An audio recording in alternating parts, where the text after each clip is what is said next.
Welcome to Jikoni Magic's Meza. I'm so excited to share with you today my chocolate mandazi recipe. The mandazis themselves are uber chocolatey, and right in the center, when you bite into them, you're met with all this ooey gooey chocolate that just oozes out. So let's get started. To my mixing bowl, I added 3 cups of self-raising flour, and this was followed by 4 tablespoons of unsweetened cocoa powder. And next I added 3/4 teaspoon each of cinnamon powder, cardamom powder and allspice powder, followed by 1/8 of a teaspoon of salt. And next I added freshly grated nutmeg. You only need a very small quantity of this. I prefer to grate it fresh every time I use it, and you only need a very small amount of it because it's really potent. Next, I added 1 teaspoon of coffee powder. It helps in bringing out the chocolate flavor much more. And it had started sticking to the spoon because it had been in the open air for about 10 minutes as I took pictures to post on my blog for this recipe. So once I had all the dry ingredients together, I sieved them. In this instance, sieving helps in, first of all, making sure that all the ingredients are well mixed together, and secondly, it helps in breaking down the big particles like you can see here for the cocoa powder.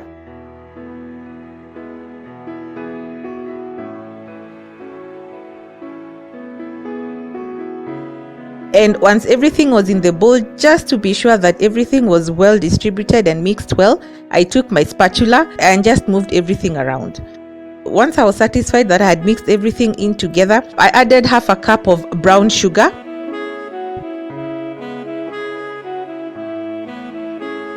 followed by 1/4 cup of unsalted butter that I had left to stand at room temperature for it to soften.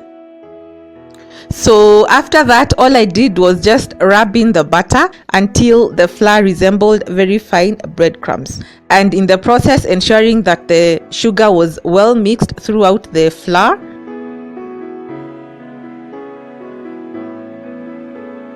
And here I have milk that went sour in my fridge. Please note I said sour, not rotten. So if ever you're in such a situation like me, use the milk to cook your food, don't throw it away. I scooped the solids that float to the top and left the liquid part in the container that I used to cook my chapatis. I also added 1 tablespoon of vanilla essence. And so at this point, I started incorporating the milk solids into the flour. Please note that in this recipe, less is more. Keep adding little by little as you gauge and see how your dough is developing. So after the initial addition, I realized that I needed to use the full cup, and that's why I've added the remaining milk solids. Trust me when I tell you less is more for this recipe. And to demonstrate and prove to you that less is more for this recipe, I just fast forwarded the video of me kneading the dough just so that you could see that it came together with just 1 cup of the sour milk. You do not want to have a very soft dough for this recipe. Okay, please bear that in mind.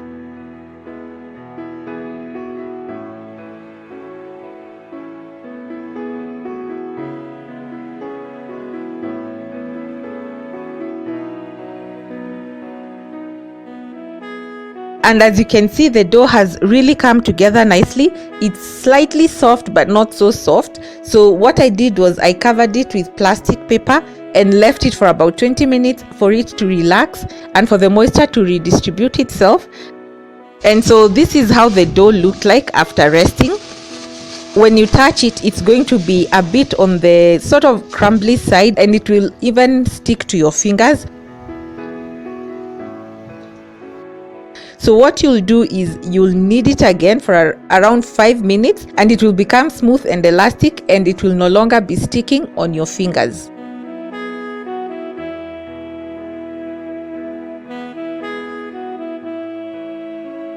See what I meant? It's become soft, it's pliable, it's no longer sticking to my hands, and that's when I know that the dough is ready for the next step.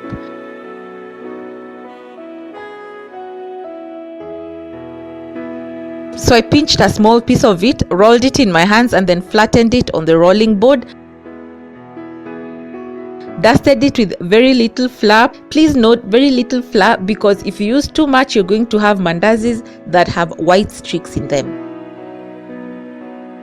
And then roll your dough very thinly to about 1/2 centimeter or so in thickness.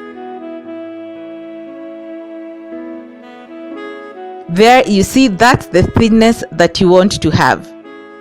Then next, cut out circular shapes of about 3.5 inches in diameter. And then remove the excess dough that will be on your rolling board.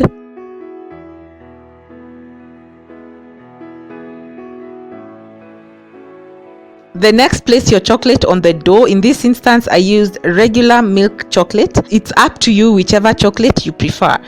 After that, dip your finger in water and apply it along the edges of your dough.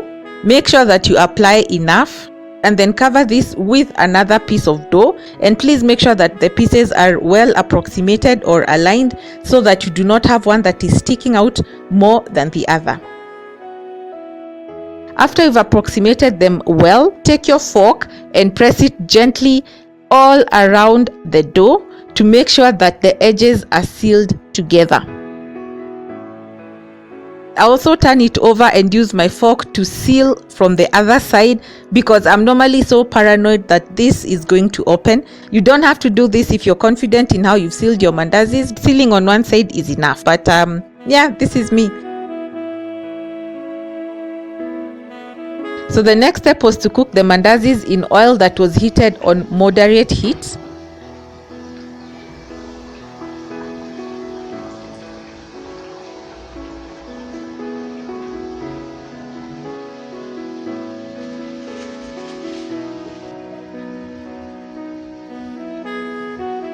So I cooked each side for about 2.5 to 3 minutes, and then I removed them from the hot oil. And finally, here are the mandazis, the fruit of my labor. I'm dusting them with a bit of powdered sugar for that pop of color. The recipe produces 9 mandazis. Some have already been eaten. These ones were spared for me to just take the pictures before being devoured immediately by my family members. I'd also like to demonstrate to you how soft they were. See, just from the get-go, the way they look, they were super soft and moist. And there is the chocolate center. That's what I love when I bite into my mandazis. The best way to enjoy these mandazis are when they are warm, because that chocolate is still molten and it's going to ooze out, it's going to coat your lips. And for real, this is one of those recipes where you can say without a shadow of doubt that it's finger licking good. Thank you for joining me. If you do try it out, please tag me on any of my social media sites. Until next time, please keep it Jikoni magic. Goodbye.